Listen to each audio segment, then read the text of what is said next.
CGL के 19 के माध्यम से मैं एक्साइज इंस्पेक्टर सेलेक्टेड हूँ। नए मतलब इसके बाद मुझे पेपर किसी और देने की ज़रूरत पड़ी नहीं, आप लोगों को पढ़ाने लगा तो फिर बाकी मुझे लगा कि कभी आवश्यकता है इस चीज़ में। उसके अलावा अगर हम बात करते हैं सीएचएसएल के बारे में, तो इसमें जो हमारा ऑल इंडिया रैंक है वो 114 है। मैं आपको ये सारी बातें क्यों बता रहा हूँ, अपनी अचीवमेंट बतानी क्यों ज़रूरी है? इसलिए नहीं कि अपने आप को प्रूफ करना है, इसलिए कि कुछ बातें आपको बतानी है, आपको समझानी है, वो समझिए। इसके अलावा मैंने मतलब सीडीएस के भी पेपर भरा था और 3 बार, और तीनों बार मेरा सीडीएस हो गया। कभी मैंने एनटीपीसी का, रेलवे का, कोई और मतलब बहुत ज़्यादा ट्राई किया नहीं, इन चीज़ों के पीछे भागा नहीं। बड़ा लिमिटेड मेरा कंसर्न होता था कि भाई मुझे सीजीएल निकालना है तो सीजीएल ही निकालना है, इसी के ऊपर ज़्यादा कंसंट्रेशन था। लेकिन सबसे बड़ी बात है कि क्या ये दिन मतलब ये जितने भी अचीवमेंट्स हैं, क्या वो एक दिन में आ गई यहाँ पे? कि क्या ये सब एक ही रातों रात में हो गया कि हाँ मैं आया, पर्टिकुलर 4 किताबें पढ़ी, सिलेक्शन हो गया? ऐसे नहीं होता है, आपको इस बात को समझना पड़ेगा। आप एक एग्ज़ाम तुक्के से निकाल सकते हो सके तो, वो भी मतलब last cut off what of करके। लेकिन अगर आपके कई सारे एग्ज़ाम निकले हुए हैं, चाहे सीजीएल की बात कर लो, सीएचएसएल की बात कर लो, सीपीओ की बात कर लो, या आप सीडीएस की बात कर लो, ये सारे एग्ज़ाम्स आपने निकाले, यानी इसका मतलब आपने डेफ लेवल की पढ़ाई की है। तो ये आपको समझना पड़ेगा कि ये क्या रीज़न था मेरे बैक टू बैक इतने सारे गवर्नमेंट जॉब निकालने का। तो वो यहाँ पर एक चीज़ था, और वो थी मेरी मेहनत। लेकिन उसको भी मैंने तरीके से किया। अब मैं आपको बताता हूँ कि ये सारे एग्ज़ाम मेरे आज निकले हैं, लेकिन इसके पहले एक छोटा सा इंसिडेंट एक और हुआ था, और वो था कि 2018 में एसएससी का मैंने पहला सीजीएल का अटेम्प्ट दिया था। और तब मेरी तैयारी अभी हो ही रही थी, ड्यूरिंग प्रिपरेशन था।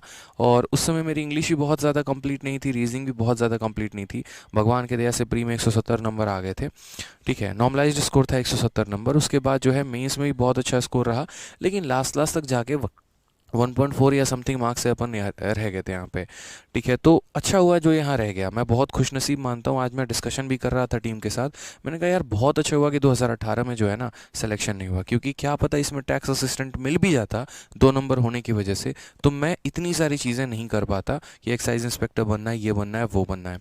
अब ये जैसे मानो फेल हुए, तो उसके बाद मुझे है ना कुछ चीज़ें समझ में आई अपने तैयारी के दौरान कि यार रीज़न क्या था फेल होने का। जैसे कभी कहता हूँ ना मैं हमेशा कि एक बच्चे को आत्मचिंतन करना बहुत ज़रूरी है कि क्यों फेल हैं हम।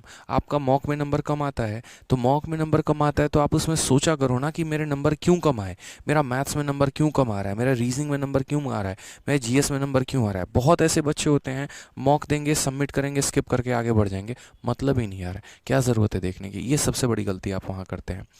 जब 2018 गए ना, तो उस रात तो मतलब काफ़ी निराश भी था, काफ़ी रोया भी।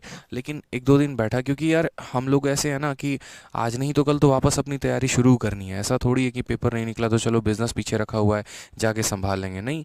तो अब बैक टू लाइब्रेरी जाना था, वापस से बैठना था। तो स्टडी टेबल पे, लाइब्रेरी पे बैठ के ना मैंने सोचा कि यार रीज़न क्या थी, कमियाँ क्या थी। मुझे ऐसा लग रहा है कि 1.4 मार्क्स से रह गए, पूरी दुनिया को यही ढिंडोरा पीटते रहूँ। या मैं ये कहूँ कि अगर यार हो भी जाता तो टैक्स असिस्टेंट ही होता ना, और क्या होता, मेरा कुछ नहीं। तो ये है ना, आज भी बहुत सारे लोग हैं ना, मैं मिलता हूँ, सर मेरा 2 नंबर से रह गया, 3 नंबर से रह गया, ये गुणगान गाते रहते हैं। मेरे भाई उनके लिए एक स्ट्रॉन्ग मैसेज है, भाई हो भी जाता तो सबसे लास्ट ही पोस्ट लेके आते ना, इंस्पेक्टर तो नहीं बनते ना।